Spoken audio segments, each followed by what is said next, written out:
Have you ever heard the term head and eyes? Okay. It can be used in a variety of settings, a lot of different places. One of the things I did early in my life is I had a career with the Daytona Beach Police Department, and I was in special operations for many of those years.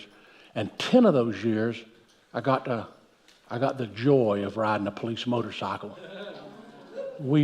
Now, there's two types of people that ride motorcycles.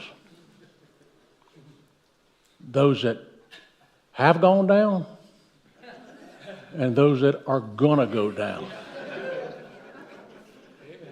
I've been in both categories.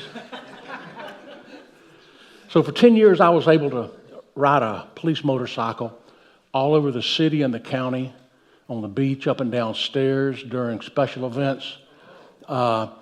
Think about on Main Street, if you've ever been on Main Street during Bike Week, or anywhere on the event where there's motorcycles and cars, we'd have to turn the motorcycles around right in the middle of Main Street.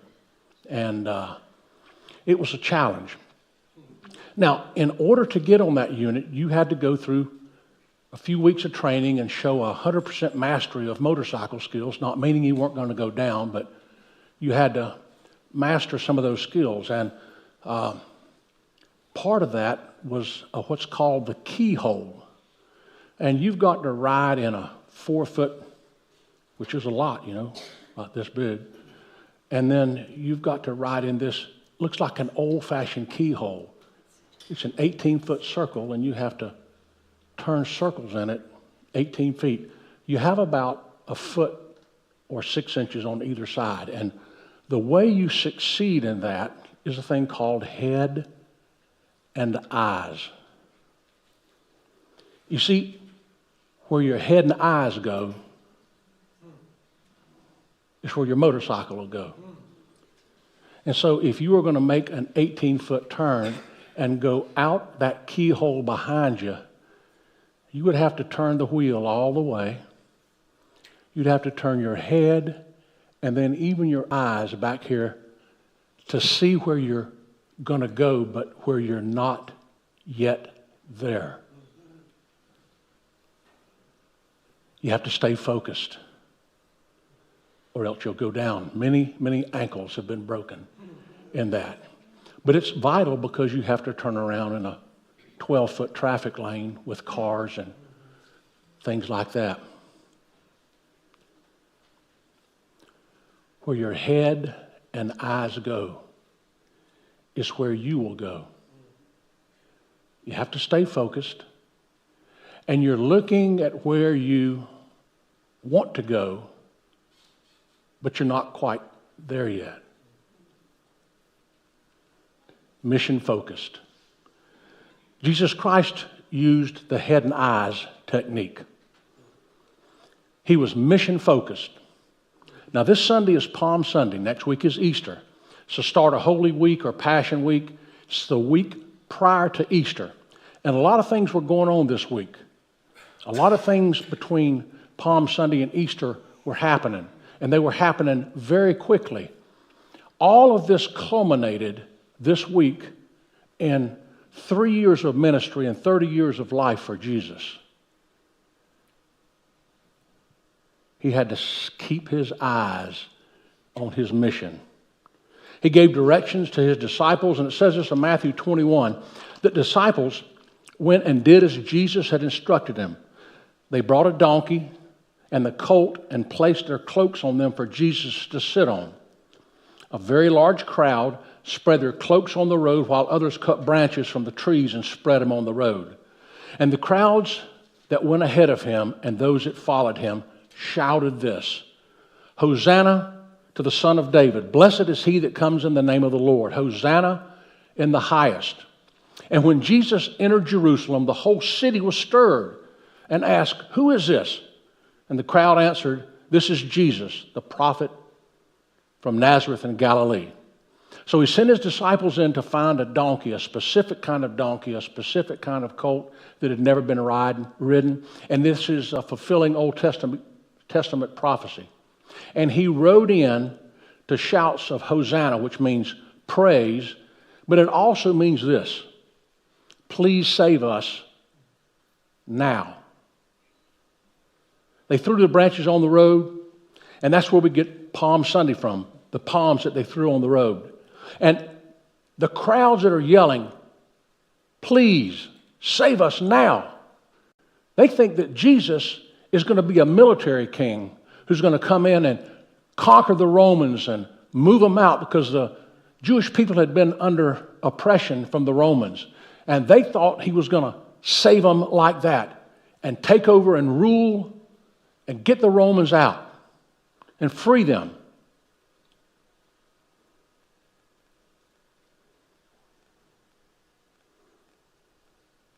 He thought they would put an end to their oppressive taxes.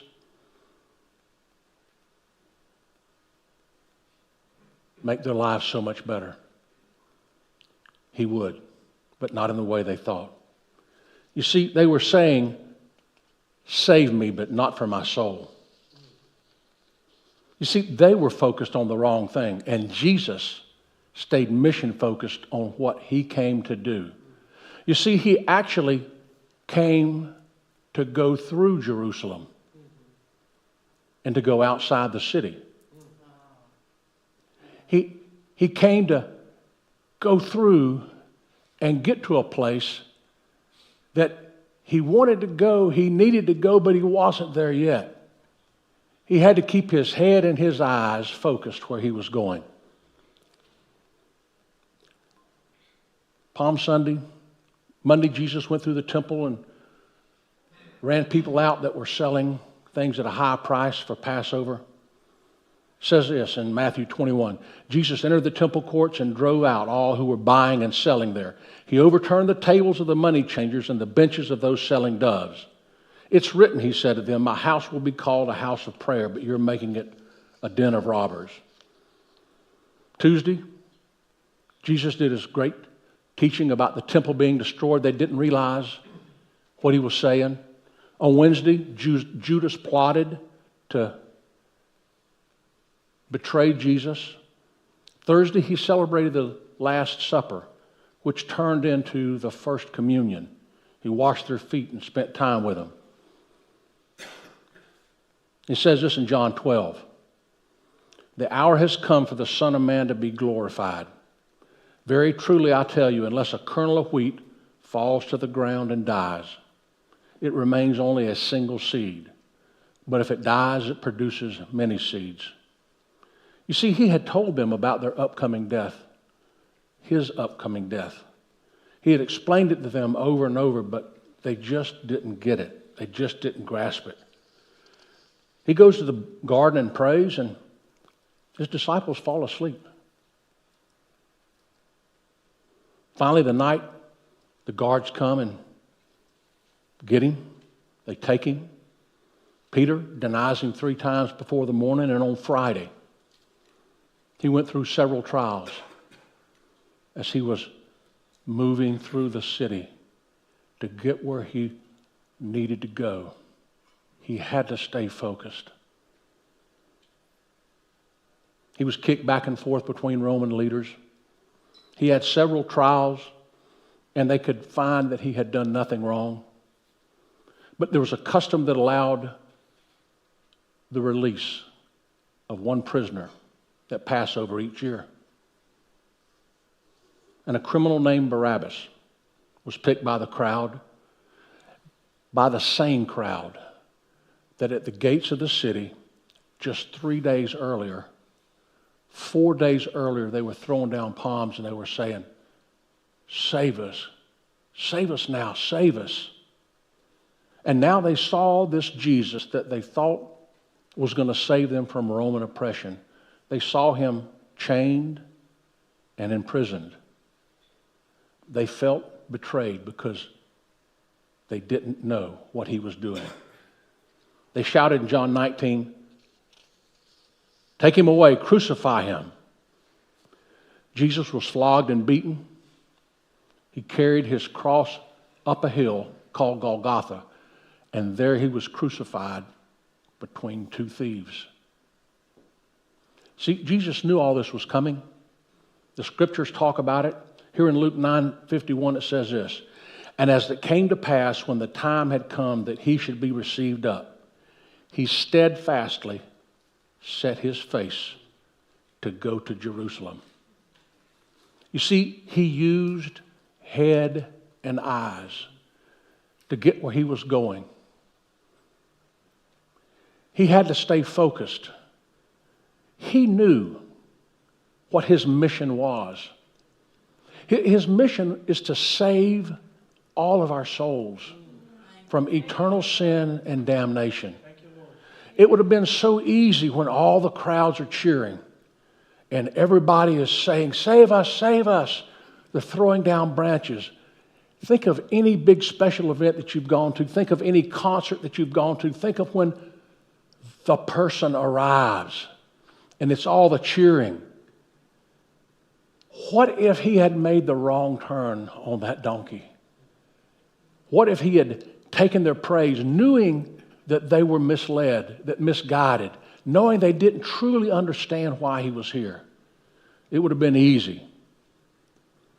That entire week for him, as he came in on Palm Sunday, he set his face to go to Jerusalem. We've got to set our face on things in life.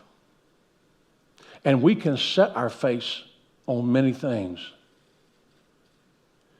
If we set our face on our problems, if we use our head and eyes